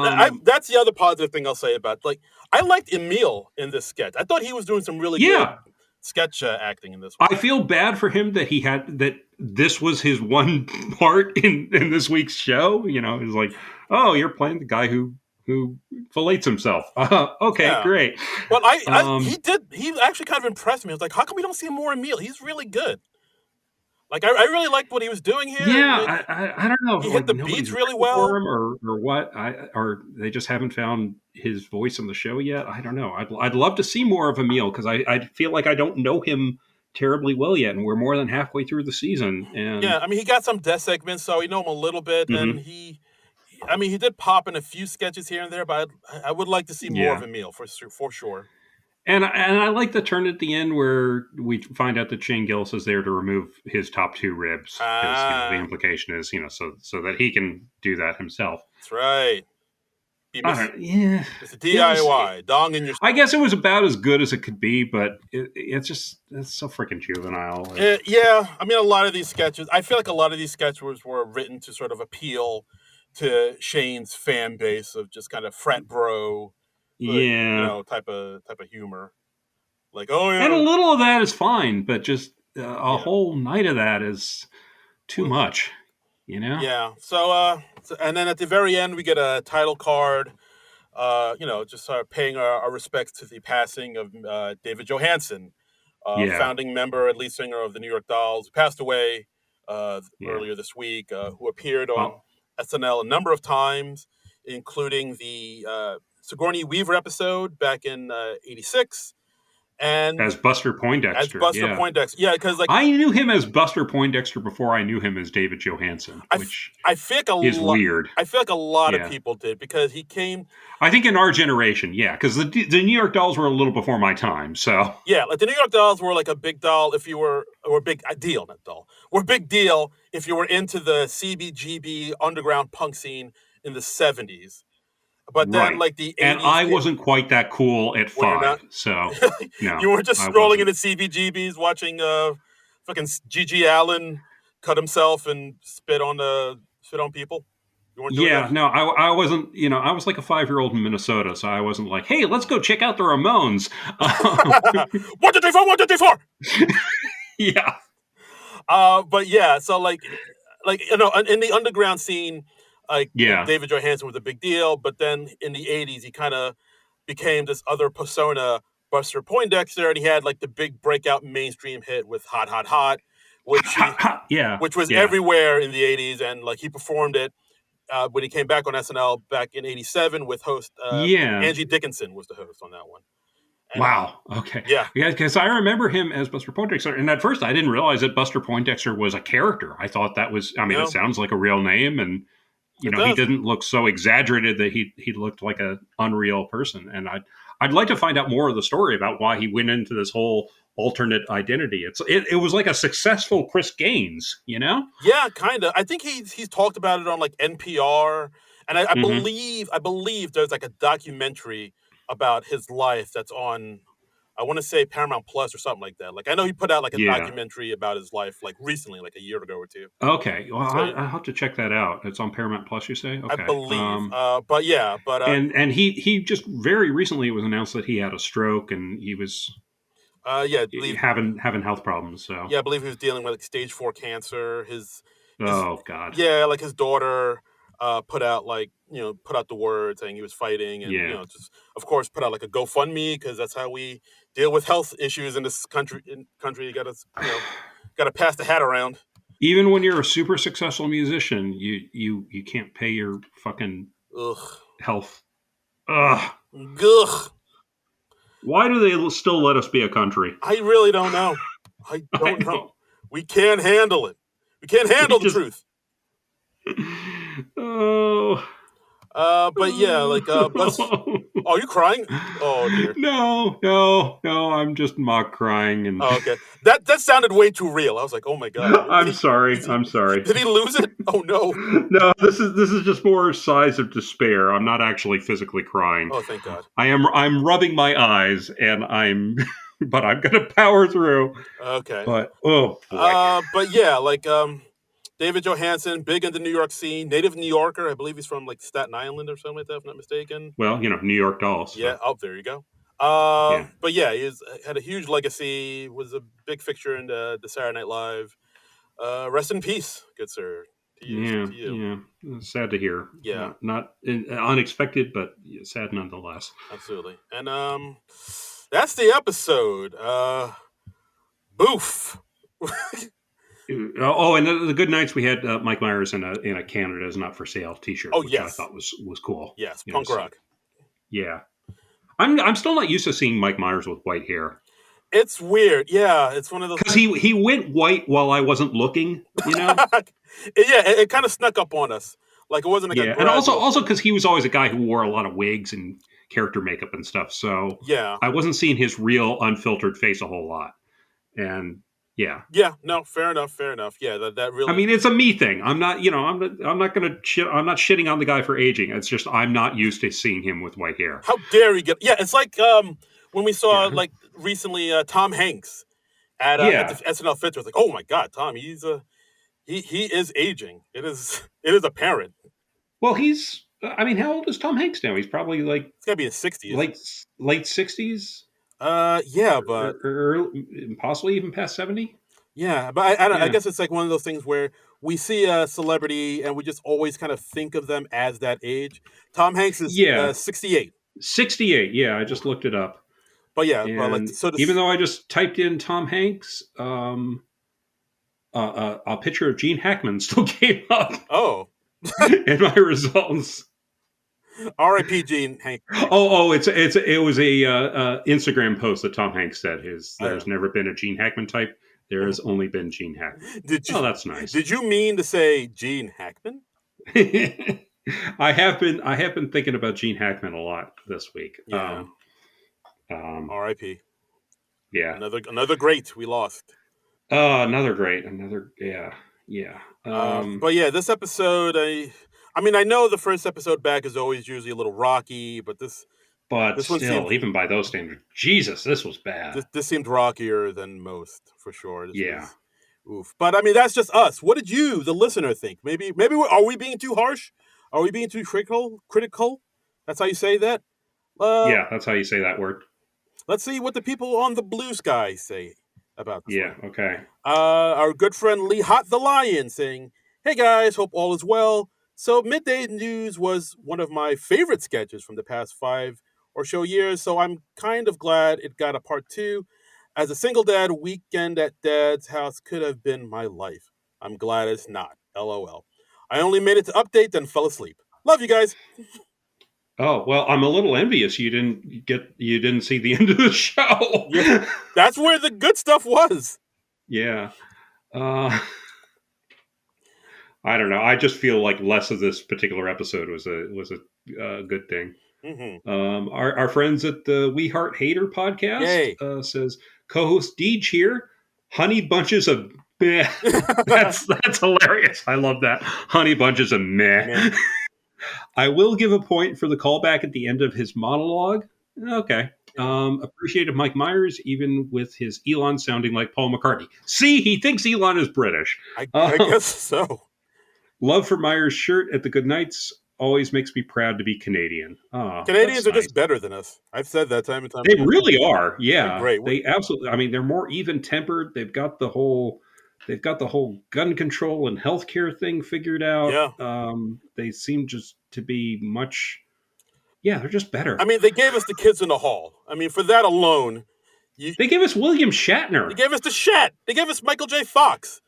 They give us so many things. They gave us Mike Myers. I mean, they gave us Catherine O'Hara, Martin Short, like Canada rocks. Eugene Levy, so many good people. Canada rocks, as far as I'm concerned. They really do. Mm-hmm. They really do. One of my best friends is a Canadian gentleman. Oh, wow! And I got to see him this week. Nice. And your good friend, Mr. Scott Hume, says, yes, opening monologue was terrible. This guy is not very funny, and I'm glad he was never a cast member. Testify, Scott. Yes. Mike Myers as Scum was good, but I'm not sure what he was trying to do with that accent. It sounded a lot like Austin Powers, but his Dr. Evil would have been a much better choice. Yeah, I 100% agree, Scott. I feel like he's got the characterization, but he hasn't nailed the voice. Yeah, and I'm just now realizing that, like, if you mix around the letters in Musk, it's an anagram. Yeah. Well, I haven't heard Elon called Scum before, but I like it. I like it a lot. Let's get that happening, people. That's excellent. I've been going with our Apartheid Clyde. Ooh. I like that, but Scum is good because it's just short and punchy. I like that. Love it. Our friend Shari Fesco, she apparently on the Blue Sky now. Ooh, I have to give her a follow. She's at shari-starry.bluesky.social. She says, "Hi guys, wow, I am having quite the week. This low-tech Gen X Dino has joined Blue Sky in Discord. Yay! Yay! Wish me luck as I navigate this strange new world. Anyway, the episode was just meh to me. Not great, but not terrible either, except the monologue. One of the worst in recent memory. Just my 2 cents. Wow. Thank you, Sherry. Fellow Gen Xer here. Thanks. Sherry. Now it's Shari. Shari, because it's Shari like Starry. Sorry, Shari. Okay, we got to get this down. Sorry, Shari. but that's the second time meh has come up in our listener feedback. That seems So to be the feeling amongst everyone. This was that seems to be the prevalent feeling. mhm. Yeah. We got S. Carr saying Mike Myers as Elon is a gift. Brilliant writing and casting. As a huge fan, this week was very meh. Another meh. Another meh. Another meh. Wow. Another meh. But Heidi Gardner continues to crush, and Marcello is a delight. Okay. Huh. Okay. I'm just curious. I'm just taking a look at S Car. She's at Warm Takes. Oh yes. Warm takes. .bluesky.social. I'm just wondering if like S Car is like a little younger than us, if she's part of the Marcello Brigade. Marcello Hive. Yeah. Yeah, she might not like what we just had to say. Now I think about it, it's like, oh, if she listens to what we said about him. Well, yeah, I don't know. I'm just wondering. I'm wondering if it's a generational thing. I really think it is. I think like it's the same way young people back in the day swarmed towards Fallon. Young people Mhm. now are swarming towards Marcello. Yeah. I don't get it. And I mean, and look, that's great. Young and look, SNL should be geared towards the young viewers, Right. like we, as the aging Gen Xers, we are the exceptions rather than the rule. Right. But, exactly. It's the same way Yeah. young people not too long ago were swarming over Pete Davidson. So right, yeah, it's just the way of the world, my love, baby. yeah. So we're always going to be a little perplexed by that, as we are by the youth, and that's how it should be, really. For So sure. it's a young person's world. Mm. And then lastly, Stephen M at SuperTechie19 at bluesky.social. He says, one of the better cold opens for politics. Shay is so 90s. It's the 90s, Colin. Yeah. I love him saying that. I don't know why it's so stupid, but I like it. And Stephen also says, have my issues with Shane Gillis, but we all know Lauren will manage that topic well. Like I said before, it feels like Lauren is just having Shane Gillis on out of spite at this point. Yeah. Yeah, I guess so. It's more like a fuck you. I'll have on whoever I want type of thing. Yeah, it's just like he's resentful that the decision was taken out of his hands, because he's like, give me back my show, and he wants it to be his. He wants it to be his decision, which yeah. Okay. Shane Gillis is trending on the Blue Sky. Is he? Ooh.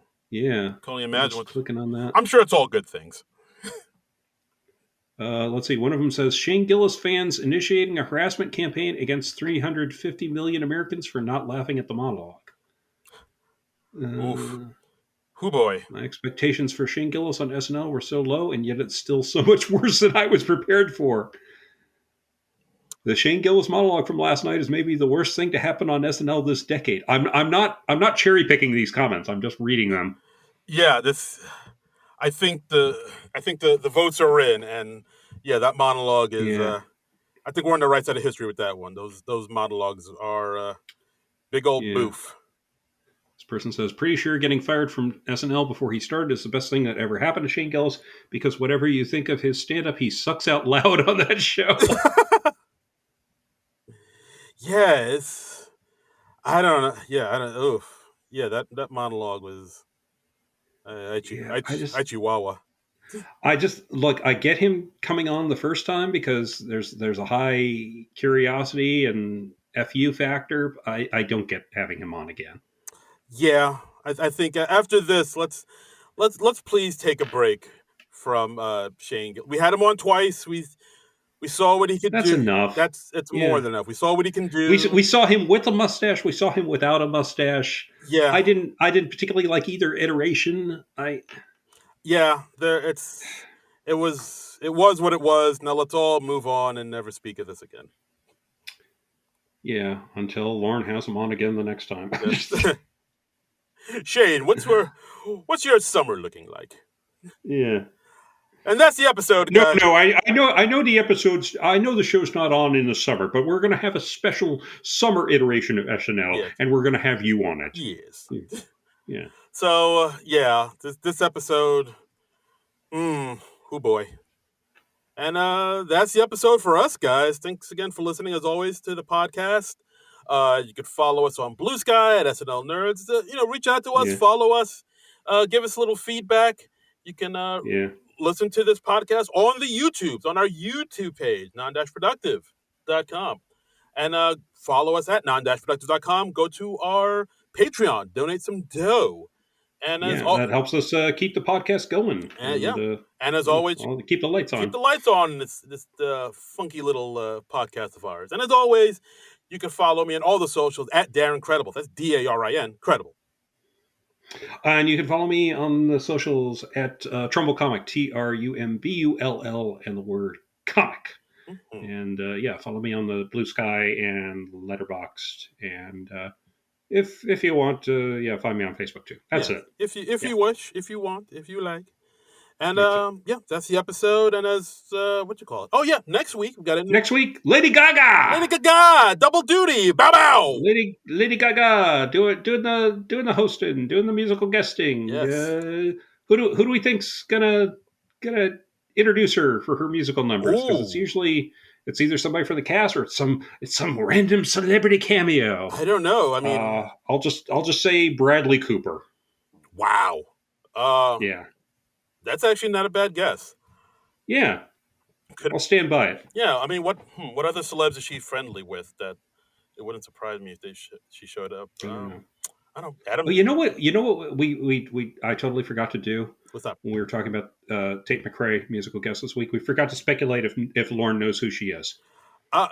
She is Canadian, so based on that, she is Canadian. Okay, based on that, but she's like a 21-year-old Canadian musician. So she's new Canadian. That's a good point. Yeah, I don't know if he doesn't know. Does 80-year-old Lorne Michaels know who Tate McRae is? If he passed her on the street, between his limo when he's walking on the sidewalk into 30 Rock. Because I assume that's the only time that Lorne Michaels is actually on the street. Lauren does not walk on sidewalks. He has a man with a red carpet roll out in front of him. I think he has a legion of people just lie on the ground and then he walks over their backs. I think he has people to carry him on their shoulders at all times, like a toddler at the zoo. Right, or they've got those one of those things he sits in the cart and then they lift him up and they've got him on sticks and they haul him through. I don't know what those things are called. Like Cleopatra. Yeah, like Cleopatra. He's being carried through the streets. I can see that. And they scatter rose petals in his path. Yes, trumpeters. Just in front. Anyway, if he passes Tate McRae during that, does he know who she is? I'm going to say no. I don't think Lauren knows who she is. I feel like he just took the word of his music booker on this one. It's no, you'll like her, Lauren. She's young and Canadian. I'm like, hello, Ray. Right. I think that's it. Yeah. And there'll be lots of chairs. Bring all the. I got a great chair guy. Bring all the chairs. I got a good chair guy. Can we leave him up on the second number, or take them all down and then stack them all back up again? Can we do that? Is that good? I wonder if they took down the chairs in between the numbers. I don't think. I'm very curious about that. I'm more curious about that than anything else on this show. Why would they would have to take it down and then put them right back up again? I don't know. Did they set up sets in front of the chairs? Possibly. I don't know. Because they do the musical guesting, the musical numbers just to the side of home base. Mm-hmm. So maybe they didn't have to do maybe they weren't doing sketches in there. Anyway. Yeah. So anyway, okay. Lauren doesn't know who Tate McRae is. No. Yeah. Yeah. No. Yeah. I feel good. Final answer. I'm punching that in. Yes, absolutely. And if anybody at SNL knows what the chair situation is like, let us know. Call in. Yes. Yeah. Did you pull those out of meeting rooms, out of conference rooms at 30 Rock? What's going on? Yeah, what's going on there? But anyway, next week, Lady Gaga. That's got to be better, right? It's got to be. I don't see how it could be worse. Yeah. No, I've liked her in the sketches that she's done, and I think she has a good sense of humor. She does. She told. Yeah. I mean, she's been in movies. She has better comedic timing, and she can act. Yeah. So she's probably enough of a sport that she'll go with whatever Joker 2 jokes they come up with. Next week. There's got to be some Joker 2 jokes. We gotta have some Joker 2 jokes, and she's probably gonna play Harley in a sketch. That's my prediction. Probably. Yeah, that's a good prediction. I'd roll with that. So Bradley Cooper, Harley in a sketch. Those are my predictions for next week. Right. Place your bets, everyone. Place your bets. Anyway, okay, we got to wrap this up. So, all right, that's next week. We'll see you then. But until then, nerd out. This has been a non-productive media presentation. Executive producer Frank Hablawi. This program and many others like it on the Non-Productive Network is distributed under a Creative Commons Attribution Non-Commercial No Derivatives license. Please share it, but ask before trying to change it or sell it. For more information, visit non-productive.com.